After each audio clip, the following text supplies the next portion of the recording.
Praise the Lord. जय मसीह की। प्रभु यीशु मसीह के नाम से एक बार फिर मैं आप सबका स्वागत करता हूं। आइए हम परमेश्वर का वचन देखेंगे जो लिया गया है नीति वचन, उसका 4 अध्याय और 23वां वचन। यहाँ पर राजा सुलेमान कहता है, सबसे अधिक अपने मन की रक्षा कर, क्योंकि जीवन का मूल सूत्र वही है। यह राजा सुलेमान कह रहा है कि सबसे अधिक अपने मन की रक्षा कर, क्योंकि जीवन की हर एक बात की शुरुआत यहीं से होती है। और अगर हमारे जीवन की हर बात की शुरुआत हमारे मन से होती है, तो इसलिए परमेश्वर कह रहे हैं कि इस मन की तू सबसे ज़्यादा रक्षा कर, क्योंकि यहीं से हर बात की शुरुआत होती है।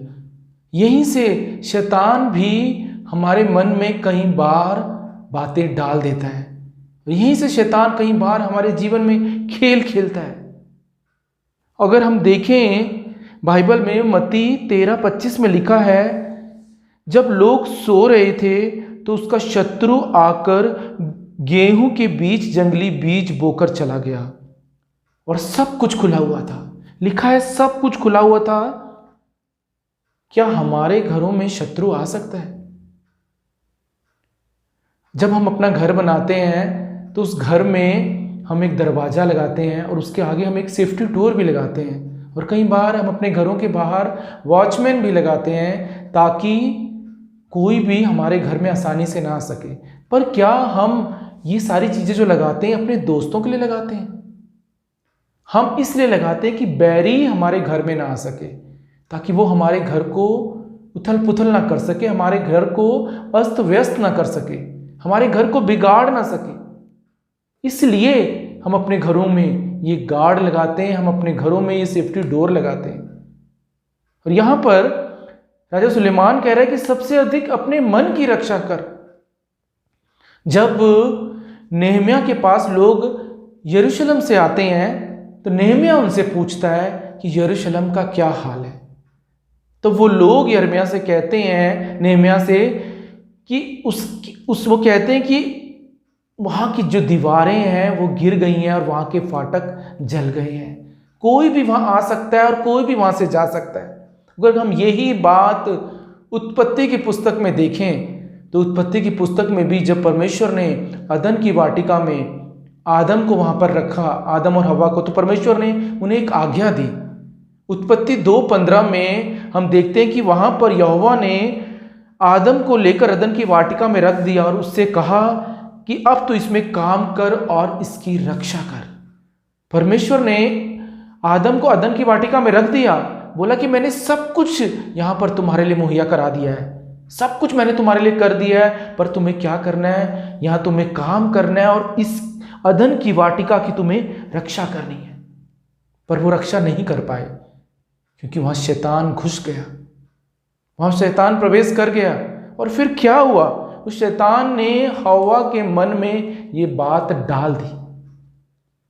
शैतान ने हवा के मन में ये बात डाल दी कि तुम क्यों नहीं ये फल खा सकते, तुम क्यों नहीं ये फल खा सकते। और लिखा है कि हवा बहक गई और उसने आदम को भी बहका दिया। मन में गलत बीज डालने का खेल वहां से शुरू हो गया, और उस अदन की वाटिका से, उस गलत बीज के कारण जो उनके मन में शैतान डाल दिया, वो अदन की वाटिका से बाहर हो गए, क्योंकि उन्होंने परमेश्वर की बात को नहीं माना।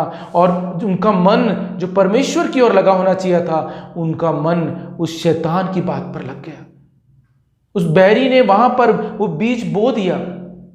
इसलिए पौलुस कहता है 2 कुरिन्थियों 11:2-3 में पौलुस कहता है, क्योंकि मैं तुम्हारे विषय में ईश्वरीय धुन लगाए रहता हूं, क्योंकि मैंने एक ही पुरुष से तुम्हारे लिए बात लगाई है। वो कहता है कि मैंने एक ही पुरुष से तुम्हारे लिए बात लगाई है कि तुम्हें पवित्र कुमारी के समान उस मसीह को सौंप दो। पर वो कहता है, मैं डरता हूं कि जैसे सांप ने अपनी चतुराई से हवा को बहकाया, वैसे ही तुम्हारे मन इस सिधाई और पवित्रता में जो मसीह के साथ होना चाहिए कहीं भ्रष्ट ना हो जाए। पौलुस कहता है, मैं डरता हूं कि जैसे शैतान ने हवा को बहकाया, वैसे तुम्हारा मन कहीं भ्रष्ट ना हो जाए, कहीं कोई तुम्हें ना बहका दे। पर इसके लिए हमें क्या करना है? इससे बचने के लिए हमें हर दिन प्रार्थना करनी है।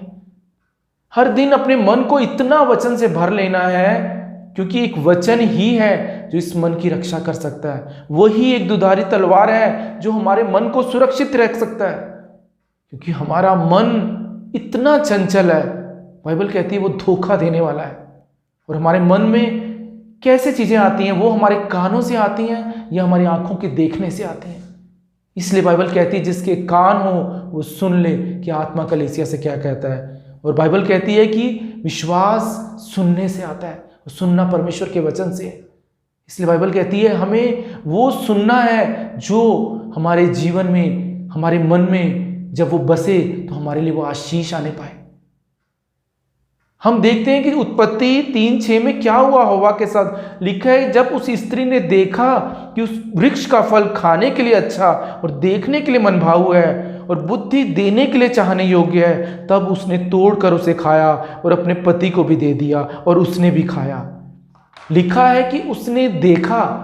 कई बार हम सोचते हैं कि अगर कोई चीज हम खाएंगे तो पता चलेगी कि ये अच्छी है या नहीं।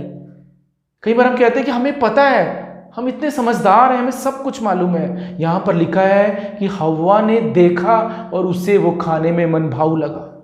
उसने सिर्फ देखा, अभी वो खाया नहीं था, वो देखने से उसको मनभाऊ लगा और शैतान ने उसके मन में डाल दिया कि ये फल तू खा। उसने मन में उसके डाल दिया। और इसके बाद क्या हुआ? बाइबल कहती है कि जो हव्वा थी उसने वो फल खाया और वो भ्रष्ट हो गई और परमेश्वर ने आदम और हव्वा को उस अदन की वाटिका से बाहर निकाल दिया। एक दृष्टांत यीशु मसीह अपने चेलों से कहते हैं मत्ती 13:24 में। यीशु ने एक दृष्टांत दिया कि स्वर्ग का राज्य उस मनुष्य के समान है जिसने अपना खेत में एक अच्छा बीज बोया, पर जब लोग सो रहे थे तो उसका शत्रु आकर गेहूं के बीच जंगली बीज बोकर चला गया। और जब अंकुर निकले तो जंगली दानों में से पौधे दिखाई देने लगे। इस पर गृहस्थ के दासों ने आकर उससे कहा, हे स्वामी, क्या तूने अपने खेतों में अच्छा बीज नहीं बोया था? वो कहते हैं क्या तूने अच्छा बीज नहीं बोया था कि जंगली दानों के पौधे इसमें कहां से आ गए? तब उसने उससे कहा, यह किसी शत्रु का काम है। यही हम देखते हैं कि शत्रु ने हव्वा के मन में ये डाल दिया और ये बीज बो दिया। और जैसे उसने फल को देखा उसे फल खाने में अच्छा लगा, उसे देखने में मनभाऊ लगा। शैतान ने ऐसा मन में डाल दिया कि वो फल के प्रति मोहित हो गई। बैरी ने ऐसा बीज उस खेत में बो दिया और फिर वो उगने लगा। इसलिए यीशु मसीह कहते हैं कि जागते रहो और प्रार्थना करते रहो कि तुम परीक्षा में न पड़ो। अगर आप जागते हैं अपने जीवन में और प्रार्थना में बने रहते हैं और आप कहते हैं कि मैं बोने नहीं दूंगा शैतान को, अगर आप कहते हैं कि मैं बोने नहीं दूंगा, मैं शैतान को नहीं बोने दूंगा, तो फिर कैसे उगेगा? अगर आप नहीं बोने देंगे, मैं आज आपसे कहता हूं, तो कभी भी वो उग नहीं पाएगा, कभी भी उग नहीं पाएगा। इसलिए परमेश्वर का वचन कहता है कि इस मन की तू सबसे ज्यादा रक्षा कर, क्योंकि जीवन के मूल का सूत्र यही है। यहीं से सब कुछ निकलता है, यहीं से अच्छा बीज निकलता है। और अगर हम सजग नहीं रहते तो बाइबल कहती है कि वो बीज भी चिड़िया चुरा कर ले जाती है। उस मन से क्या करता है शैतान? सबसे पहले वो 2 बातें करता है। पहली बात, वो हमारे मन में गलत बीज डाल देता है। पहली बात, वो हमारे मन में गलत बीज डाल देता है। जब हम सजग नहीं होते, जब हम जागते नहीं हैं, जब हम लापरवाह हो जाते हैं, तब वो गलत बीज डाल देता है ताकि हमारी फसल खराब हो जाए। और दूसरी बात, वो क्या करता है? जो अच्छे बीज पड़े हैं, अगर हमने ध्यान नहीं दिया तो उन बीजों को वो चुरा कर ले जाता है। इसलिए हमें अपने मन की रक्षा करनी है ताकि जो अच्छा बीज उस भूमि पर गिरा है वो जड़ पकड़े। जब हम वचन सुनते हैं अपने जीवन में तो उसको जड़ पकड़ने के लिए भी समय लगता है। इसलिए इस मन की हमें रक्षा करनी है, हमें सजग रहना है, हमें जागना है, क्योंकि जड़ पकड़ने के लिए समय लगता है। बीज बोते ही वो जड़ नहीं पकड़ता, उसे छोड़ना पड़ता है, उस थोड़ा समय, उसे समय देना पड़ता है, उस बारी की हमें रक्षा करनी पड़ती है। पर एक बार जब वो जड़ पकड़ लेता है ना, तो फिर उसे कोई नहीं हिला सकता, फिर कोई आंधी और कोई तूफान उसको हिला नहीं सकती। पर जब वो जड़ पकड़ रहा होता है तब आपको उसकी रक्षा करनी है, आपको सजग रहना है, आपको जागते रहना है। क्योंकि पहली बात बैरी क्या करता है? पहली बात वो ये करता है कि वो गलत बीज बोता है। और जब वो गलत बीज नहीं बोता नहीं बो पाता, उसे मौका नहीं मिलता, तो वो क्या करता है, जो अच्छा बीज बोया जाता है ना, उसे वो चुरा लेता है, उसे चुरा लेता है। और अगर वो दोनों बातें नहीं कर पाता, जब वो गलत बीज नहीं बो पाता, अच्छा बीज चुरा नहीं पाता, तब वो क्या करता है, हमारे मन में एक डर डाल देता है, हमारे मन में एक संदेह डालता है कि अब क्या होगा, हमारे मन में वो चिंता डाल देता है कि अब कैसे होगा, और वो हमारे मन में जाल डाल देता है और हमें फंसा देता है वहां पर। वो संदेह हमारे विश्वास को वहां से चुराने लगता है। अगर वो कुछ नहीं कर पाता तो वो हमें कंफ्यूज कर देता है। इसलिए नीति वचन में जो 4:23 में सुलेमान कहता है कि सबसे अधिक इस मन की रक्षा कर, क्योंकि जीवन का मूल सूत्र यही है। और मत्ती 6:21 में लिखा है, जहां तेरा धन होगा वहां तेरा मन भी लगा रहेगा। इसका मतलब है कि मन इतना चंचल है कि इस दुनिया की बातों में लगने के लिए वो हमेशा तैयार है। इसलिए इस मन को हमें इतना वचन से भर लेना है कि इसके अंदर हमेशा अच्छी चीजें ही पैदा हो। यीशु मसीह मत्ती 12:33 से 37 में कहते हैं, यदि पेड़ को अच्छा कहो तो उसके फलों को भी अच्छा कहो। वो कह रहे हैं, यदि पेड़ को निकम्मा कहो तो उसके फलों को भी निकम्मा कहो, क्योंकि पेड़ अपने फल से ही पहचाना जाता है। और वो आगे कहते हैं, सांप के बच्चों, तुम बुरे होकर कैसे अच्छी बातें कह सकते हो, क्योंकि जो मन में भरा है वही मुंह पर आता है। भला मनुष्य मन के भले भंडार से भली बातें निकालता है, और बुरा मनुष्य उस बुरे भंडार से बुरी बातें निकालता है। और मैं तुमसे कहता हूं, जो निकम्मी बातें मनुष्य कहेंगे न्याय के दिन, वो हर एक उस बात का उन्हें लेखा देना पड़ेगा, क्योंकि तू अपनी ही बातों के कारण निर्दोष और अपनी ही बातों के कारण दोषी ठहराया जाएगा। इसका मतलब है, इस मन में से जो भी बाहर आएगा, एक दिन उसी बात के कारण हम दोषी और उसी बात के कारण हम निर्दोष ठहराए जाएंगे। तो सोचिए कितना ज़्यादा इस मन की हमें रक्षा करने की ज़रूरत है, कितना ज़्यादा इसके अंदर हमें वचन को भर देना है, ताकि परमेश्वर का वचन इतना अधिकाई से बस जाए कि हमारा मन हमेशा अपने परमेश्वर पर लगा रहे। भजन संहिता 119:34 में दाऊद कहता है, मुझे समझ दे तब मैं तेरी व्यवस्था को पकड़े रहूंगा, और पूर्ण मन से मैं उस पर चलता रहूंगा। हर दिन हमें ये प्रार्थना करनी है कि प्रभु तू हमें समझ दे, ताकि मैं तेरी बातों पर चल सकूं, ताकि मैं तेरी पूरे मन से उसके पीछे चल सकूं, क्योंकि उसका जो वचन है वो ही वो तलवार है जो इसकी रक्षा कर सकती है, वो ही वो तलवार है जो इसकी रक्षा कर सकती है। इसलिए यीशु मसीह कहते हैं कि तुम्हारा मन सदा यीशु मसीह में पवित्र और निर्दोष रहे। भजन संहिता 5:10 में दाऊद कहता है कि हे मेरे परमेश्वर, मेरे अंदर शुद्ध मन उत्पन्न कर और मेरे भीतर स्थिर आत्मा तू दे।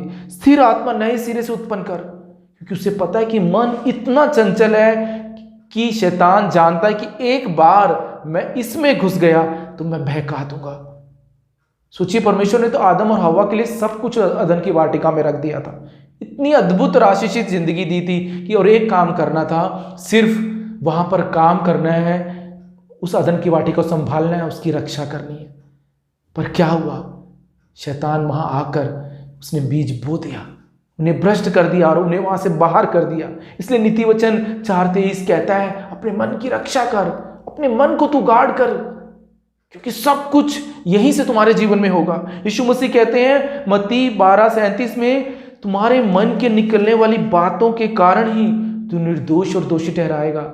और पौलुस कहता है, मैं डरता हूं कि जैसे सांप ने अपनी चतुराई से हवा को बहकाया, वैसे ही तुम्हारा मन उस सिधाई और पवित्रता में जो मसीह के साथ होनी चाहिए कहीं भ्रष्ट ना हो जाए।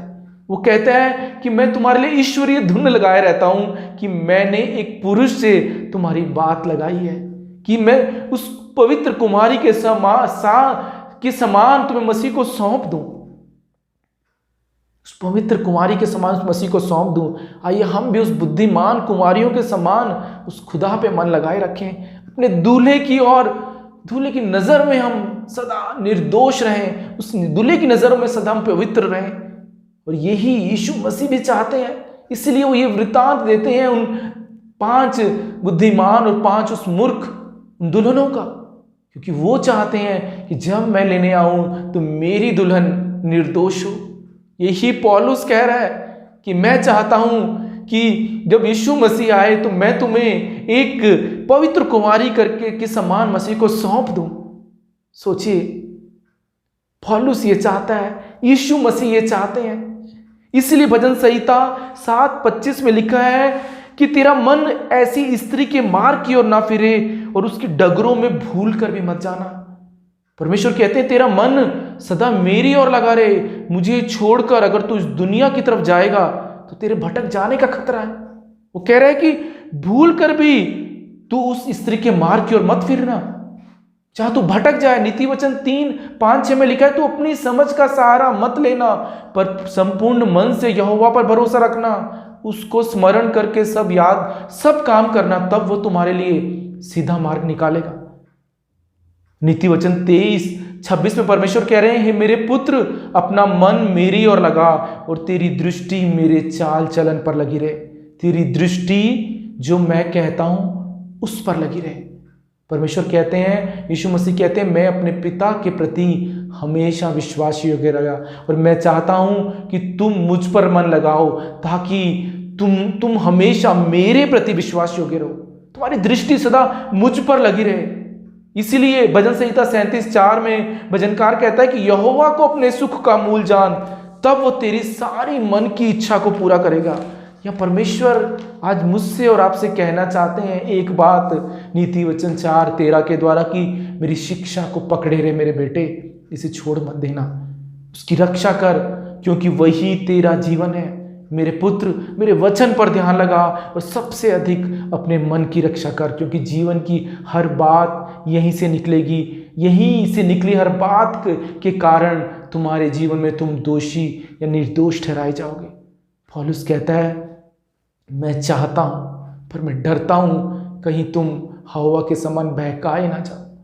पौलुस चाहता है कि हम उस पवित्र कुमारी के समान उस मसीह को सौंप दिए जाएं। यीशु मसीह चाहते हैं जब मैं लेने आऊं तो मेरी दुल्हन निष्कलंक हो, पवित्र हो। तो हमें कितना अपने आप को तैयार करना है। अगर पौलुस ये चाहता है, यीशु मसीह ये चाहते हैं, पवित्र आत्मा ये चाहता है कि हम उसके योग्य और काबिल बने, तो जिन्हें बनना है उन्हें कितना इस बात पर ध्यान देना है।